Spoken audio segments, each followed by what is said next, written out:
experts telling you that the water crisis in parts of the country is due partly to financial mismanagement and a lack of maintenance by municipalities. So many people have made this point. Well, now they've gathered with government officials at the two-day water and sanitation indaba. It starts today in Midrand. President Cyril Ramaphosa delivering the keynote address at midday. Newzroom Afrika's Karinda Jagmohan joins us now for an update. Karinda, good morning to you. So many conversations about issues with water at the moment. What kind of interventions are we seeing at a municipal level where so many of these water problems actually are? Certainly so, Stephen. There's always a question of who to blame when it comes to a clear crisis of water security and provision in the country. In terms of interventions, we've just had a brief conversation with the Water and Sanitation Department's Director General, Dr. Sean Phillips, who tells us that there are select municipalities where equitable shares are being withheld until they make payments to their water boards. These are municipalities owing money to bulk water suppliers. And at the same time, we know there's a major issue of municipalities losing bulk amounts of water daily due to issues of municipal leaks. But the person to explain some of these interventions is an expert in the field. He's from the UNISA Department of Political Science, Professor Meissner. Thanks so much for your time, sir. Let's talk about some of these interventions. We know that 4 local municipalities in Gauteng are also undergoing these interventions. What does this mean for the municipality and water? Okay, yeah, just a slight correction. It's 5 municipalities, and they are mainly in rural areas.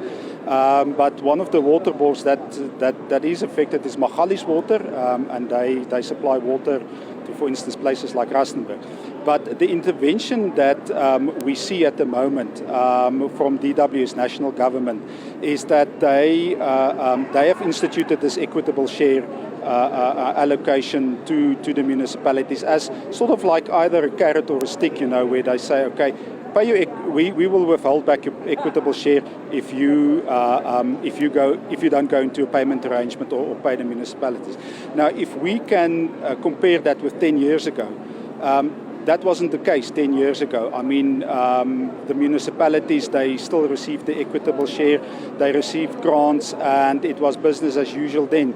But the Department of Water and Sanitation, they've drawn a line in the sand through the minister as well to say, well, pay these water boards, otherwise they face bankruptcy, and that will have an impact on equitable water share as well as water security.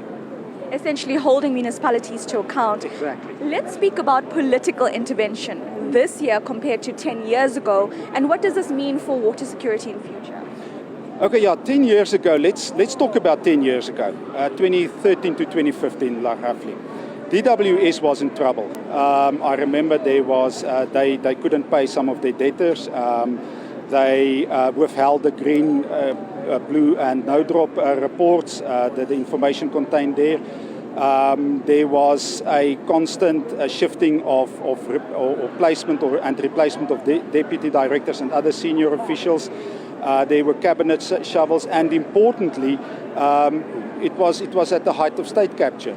And incidentally, the period of state capture coincides with the period that Lesotho Islands Water Phase 2 has been postponed until 2028. Now, compared to now, DWS, they started through Operation Vulindlela to sort out the water use license, the backlog in water use license. They making progress there. These licenses are important for economic development and growth. They have started instituting criminal charges against municipalities. They started with the green, blue and no drop reporting again.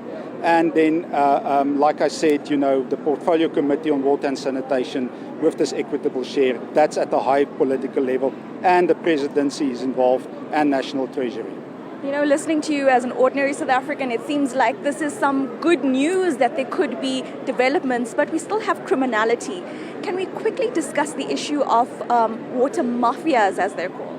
Yeah, the water mafia, I first became aware of theft and vandalism back in 2013 when I was a researcher at the CSIR. And what we found in a rural community was that they would steal, for instance, the transformer that supplies electricity to the pumping station. that the community will quickly run out of water, and then let's call it an informal water market would step in and sell water at ridiculously inflated prices. For instance, 210 liters for 50 rand. So, and I think since then there was already talk of a organised crime involved in the theft and vandalism of water infrastructure and wastewater infrastructure. The wastewater infrastructure also sits with this problem. But I think over the years, what has happened is that it has become much more organized. If you can